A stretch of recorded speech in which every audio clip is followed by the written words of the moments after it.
Hi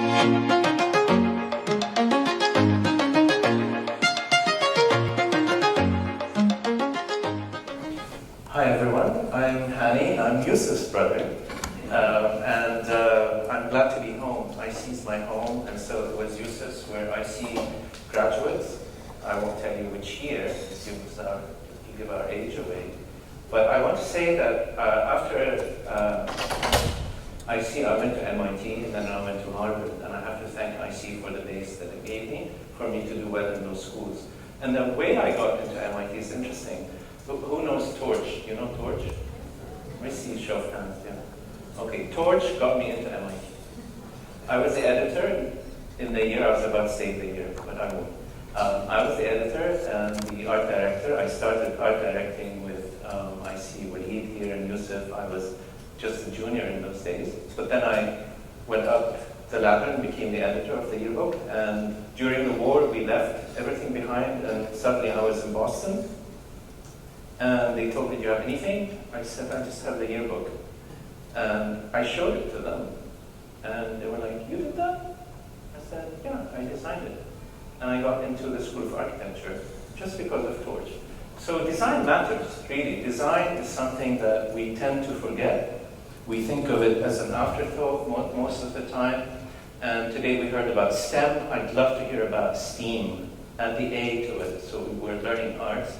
Because throughout the talks today, we heard about creativity and innovation. And learning arts gives you the base to become innovative and creative naturally, because it teaches you to think laterally across different fields and to be able to visually understand and communicate. So today, I'm talking to you as the Associate Dean of a new university in Dubai called the Dubai Institute of Design and Innovation. And I'm going to tell you all the wonderful things we heard from Ayman, Muhammad, and Yusuf is where are you going to learn those things? And the school was designed thinking about how do we train the next generation. I call it future-proofing the networked generation. Who of your kids does not multitask?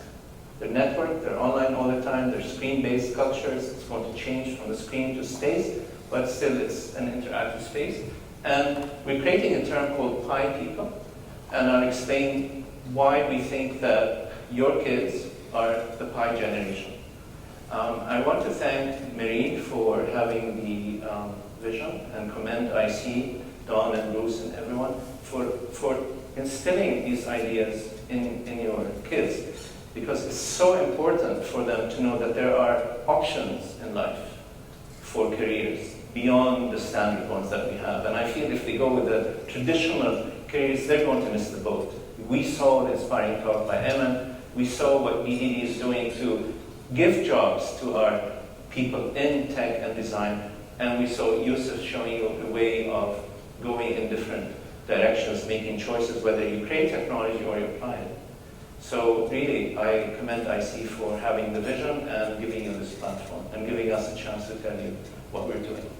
So my goal is to tell you about why design is important. It's the missing component in this formula of technology and business. Today it matters more.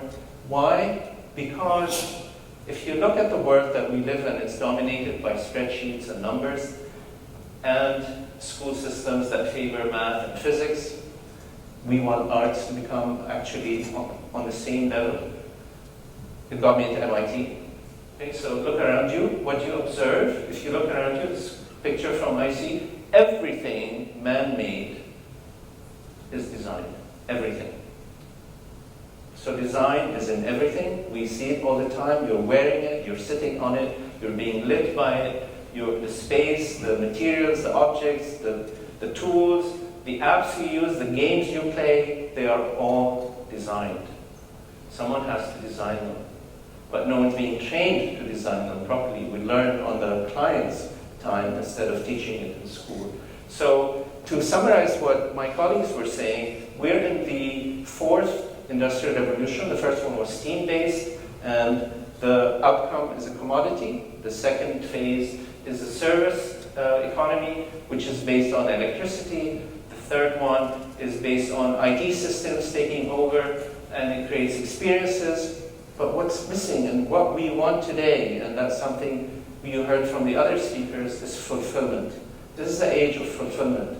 Combining mental, emotional, psychological satisfaction with the products and the experiences that we have, the experiences that we seek. What we're seeking is this complete sense of accomplishment. We get robots, we have more time, let's get fulfilled. So if you look at it, there are 3 pillars to this idea. The first one is profitability. So marketing business people are thinking, how can we make money by these things that we're producing? How can we make money? This is something that we're used to, something common. So if you want to study business and marketing, that's where you would go. It's been done. Everyone knows how to do it. Feasibilities, engineering with the advancement of technology is very exciting. It's an exciting time to be an engineer. But still, the product is not fulfilling because it's lacking that dimension, which is desirability. And this is what design does. And I'm not saying design comes at the end of the cycle. It should come in integrated with the business and with the technology in it. So we're encouraging people to think of design as integrated, like the A in STEAM. It's integrated in them. It's not replacing them, but it's completing the circle in order to achieve fulfilling experiences and products.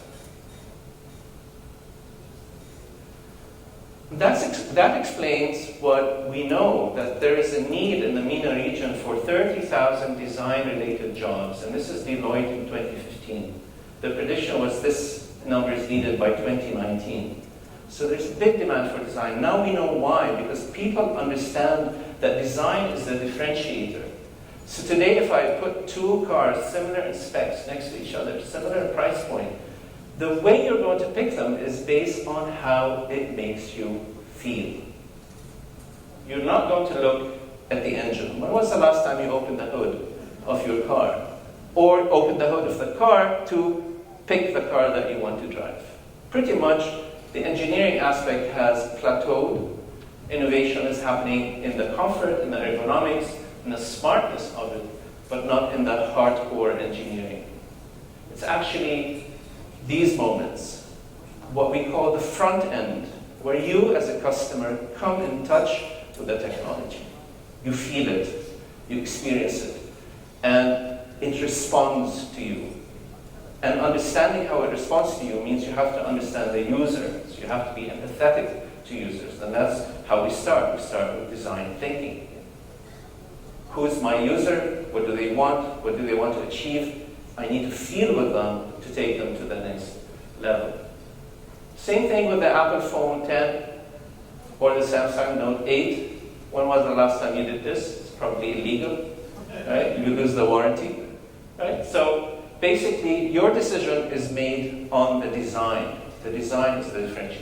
Hence, explains why there's this major need for designers, because there aren't enough designers out there. And the designers we're training actually are architects, interior designers, graphic designers, but no one's yet provided education for integrating technology, business, and design together. That's our promise. That's what we want to do. Because design mediates technology. It humanizes it. It makes it palatable. It makes it useful. It makes it desirable and pleasant to use. Or if it's bad design, it makes the experience horrible. Right?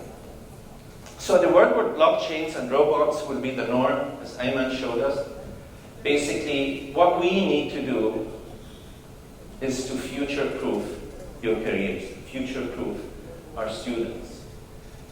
And according to that, there are many statistics, but this is the most recent one I found.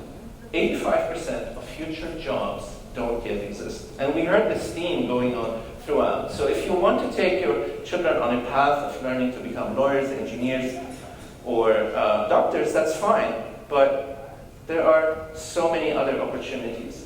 Especially if you notice that your kids love to do something, there's a huge, huge, huge opportunity for them. How many of your kids are gaming all the time? Right? So who's designing the games? Why not? If they love it so much, ask them if they want to be a gaming designer. Why not? There's It's a huge future, lots of money, lots of prestige in that. Maybe ما فينا happy, but you know, there would be one day.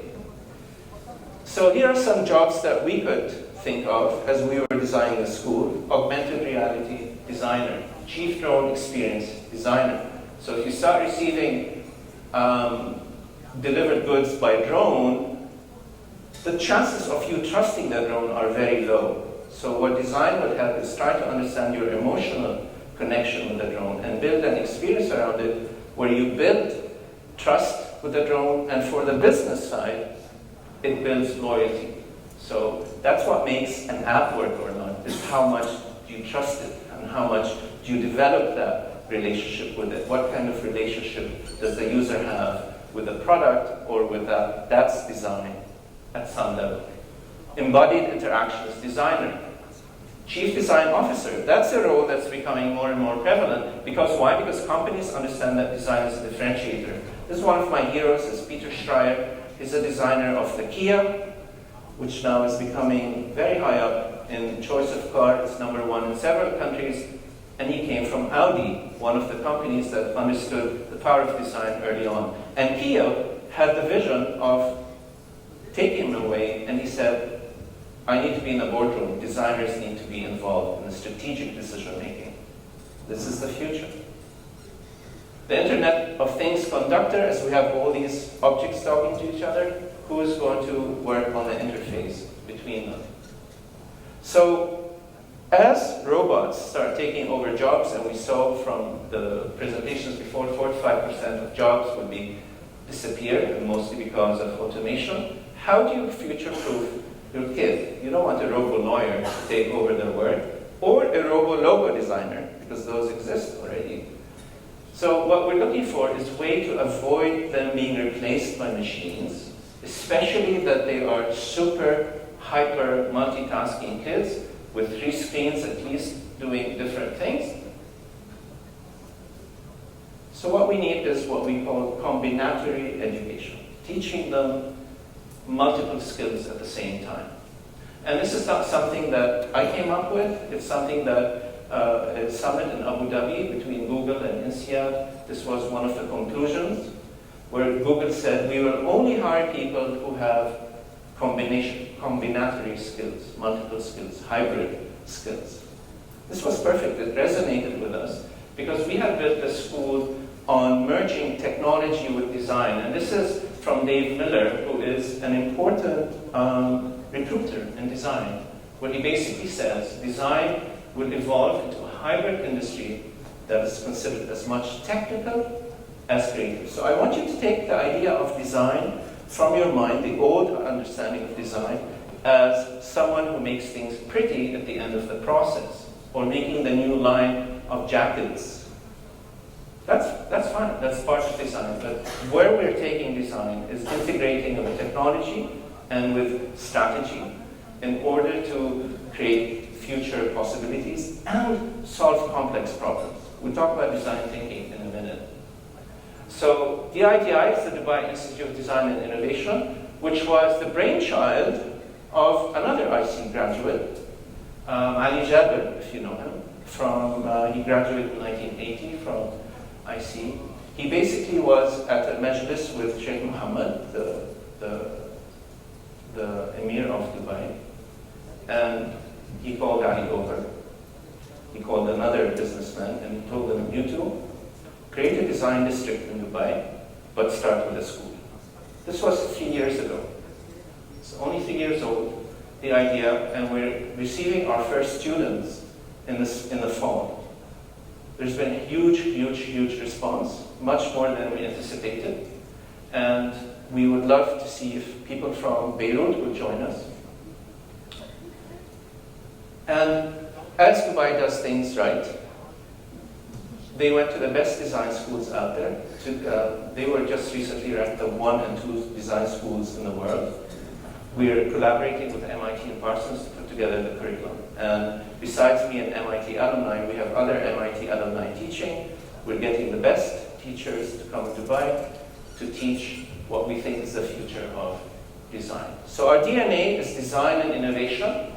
It's not just design, not making things pretty. but using creativity to innovate and come up with solutions. And what does that mean? It means that design, which is form making as we understand it, mixed with innovation, which is future making, helps us to put visual literacy, the arts, if you want, with digital fluency, learning how to use the tools. As Yusuf said, design technology isn't everything, but you have to know the tools in order to succeed, to be able to work at DIDI. And we have 4 C's in them. The first, everything we do has these things. Caring, which is empathizing or working for sustainability, trying to solve complex problems in the world, which is design thinking, which Muhammad talked about, which starts with empathizing with the user, trying to come up with solutions that would benefit them and hopefully humanity. Conceptualize, to come up with the idea, which is visualization, ideation, iteration. Then being able to create a solution, to come up with a solution, or make it, to fabricate it, which ties back into 3D printing. So in our first year we teach all about 3D printing. And then communicating the idea, which is problem solving, representation, and implementation. So it's not enough. We've already, in this way we are combinational education through technology and design working together, but there's one more layer. It's not enough. It's not enough. So we offer product design, multimedia design, fashion design, and strategic design management, because we feel these are the most relevant fields that will transform our society and that can easily receive technology. We're working on a space program, not outer space, but space in terms of architecture. That's a bit more complicated. We'll be offering that down the line. But in the beginning, these are the 4 we're starting with. And students, after the first year, will have to combine 2 of these majors together. So these are the different possibilities that students can make. So you can chart your own path by merging 2 fields. It teaches them many things. So one way is to product and multimedia, product and fashion. I want to start imagining on your end, what could that mean? What could multimedia and fashion mean? Multimedia and strategy, fashion and strategy, strategy and product design. So on one level it's technology and design, but on another level it's 2 fields of design that students merge together. That's how innovation is going to happen. By allowing students to experiment, to allowing them to try new things, as Yusuf said, allowing them to fail, we encourage that, the experimentation. So design, at the end, in our opinion, is the 3rd leg of this formula. And at DIDI, we integrate it with strategy and technology. We teach them business, and we teach them technology. But design is the core of our education. So let's look at what possible careers they might have. Product and multimedia. An app designer. Honestly, I run a business company, and all my clients, they want an app. But I have 0 graduates who know how to design an app. I have a super talented team, super talented. But none of them was trained to design an app. If all my clients want an app, and universities are not churning out app designers, we're missing something. There's a gap here. So if your kid says, I want to be an app designer, encourage them to do that. There's a huge demand for it. Huge. I cannot describe to you. The other one, they want creative designers, strategic designers who can think like business people but have a creative edge. So, digital product designer, designing Alexa, who's doing that? No one's trained to do that unless they integrate technology and design. UI UX designer, user interface or user experience designer, huge demand for that. Virtual reality designer, interactive display designer, interactive exhibition designer, smart health systems designer, smart home systems designer. This is the Nebo for children monitoring. Here's Hind Hubaiha again with her Insta goggles, who measures heart rate and sends signals about the health performance of the competitive swimmer. Product and fashion, what can happen in that combination? These are the things we can think of, but we're expecting our students to show us new things that we don't know about. And that's how the jobs are going to be created. That's why we say 85% of jobs don't exist. Because our kids are going to create them. They're going to invent new things. Wearables designers, wearables designer, 3D printed clothing designer. This is now taking the realm of 3D printing into it. Different examples, multimedia and fashion, VR goggles designer, smart wearables designer. Who has a Fitbit here? Who knows the name of the designer who designed it? Nobody knows, right? But someone actually did it. It's probably a team working together. And they spent hours and hours trying to make it friendly so it becomes more desirable for you. So you would wear it and use it and benefit from it. Wearables and app designer, interactive clothing designer. This is quite innovative. This is from Yin Gao. She's an ex-student, recently graduated, connected with Parsons, one of the universities we're working with. And this 3D printed pleating actually responds to the quality of the air. It's like a flower to the sun. It blooms, it opens up, and closes down based on the level of pollution in the space. This is from Philips, interactive dresses. And this is a more realistic and useful thing. This is from Levi's. It's an interactive jacket where you can actually swipe the sleeve and you get it to answer your phone or send a message. There's a nice video on the Levi's website if you want. It's called the touch control jacket. It's quite impressive what they've done. So multimedia and strategy.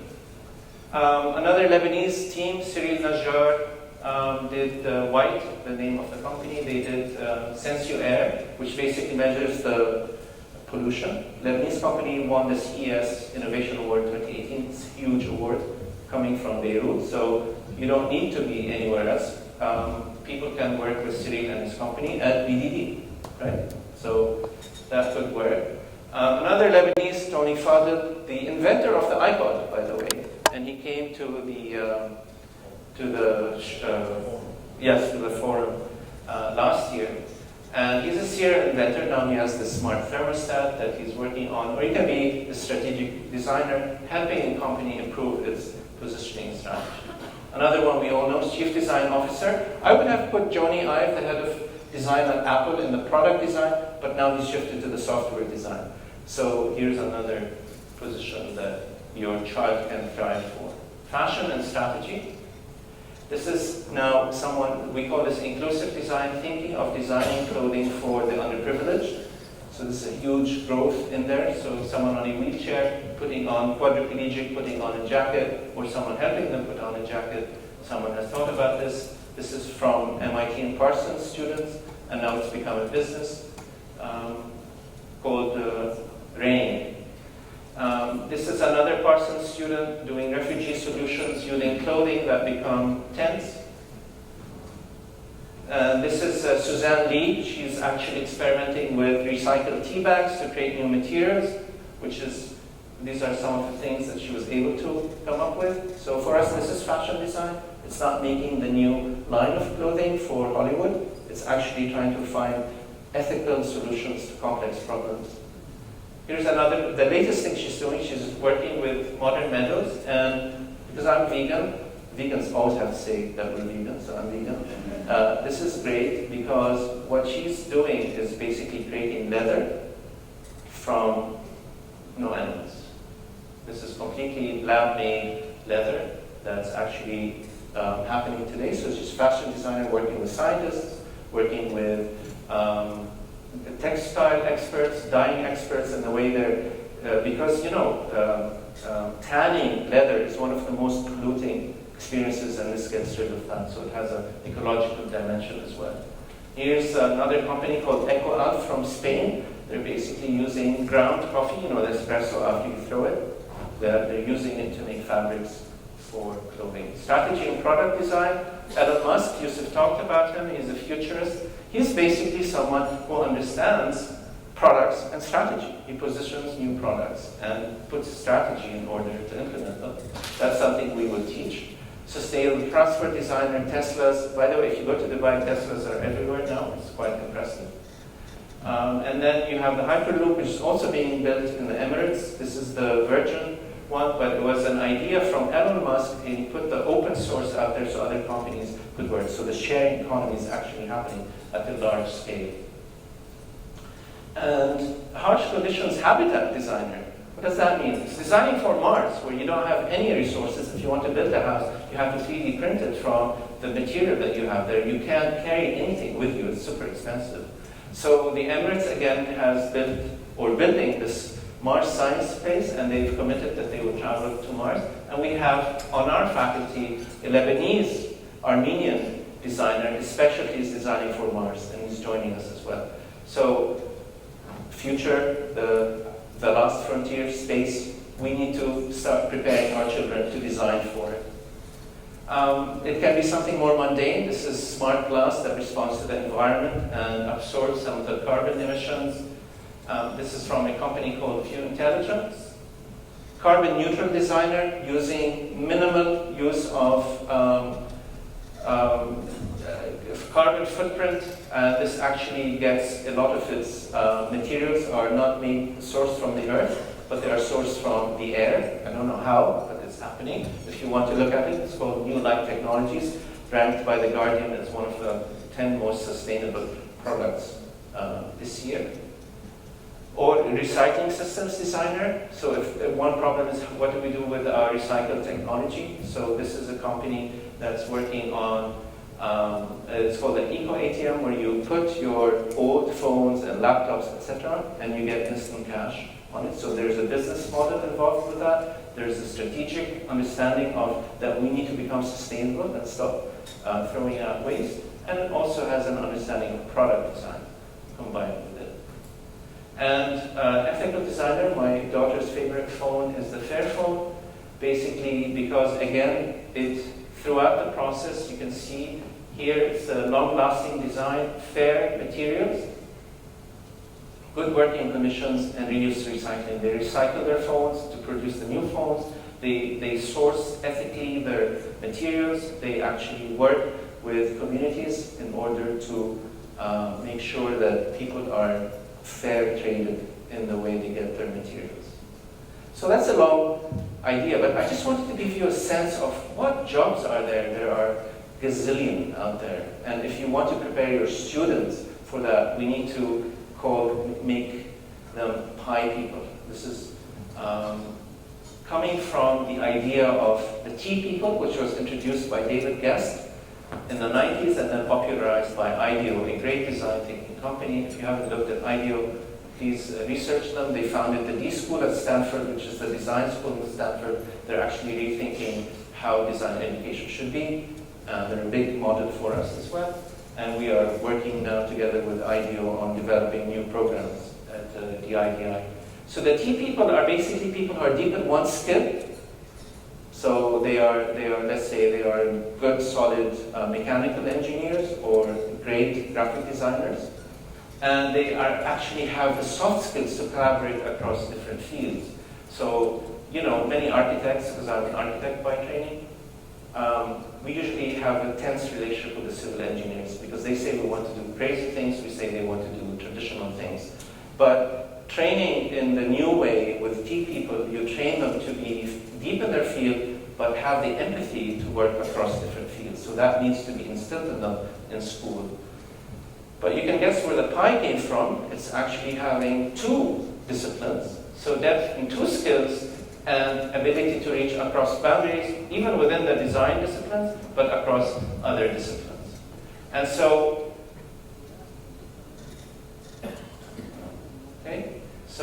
Generation Pi, which is your kids, my kids as well, they will learn to weave together all these different strands. Their multitasking skills can come together now to build a career for them, where they understand research, interaction, empathy, ethical practices, sustainability, visual literacy, the I, the A in STEAM, and digital fluency, the remaining STM in STEAM, in order to solve the world's biggest problems. Because design, at the end of the day, is problem solving. And using creative, innovative, lateral thinking, and applying it to complex problems, that's where the design can be the most useful. Remember the C, caring, this is where it's coming from. So by firmly planting both feet, the two legs of the pie in the ground, our children will be better adapted to find future jobs. Or in this startup culture, better yet, to create their own jobs. Thank you very much.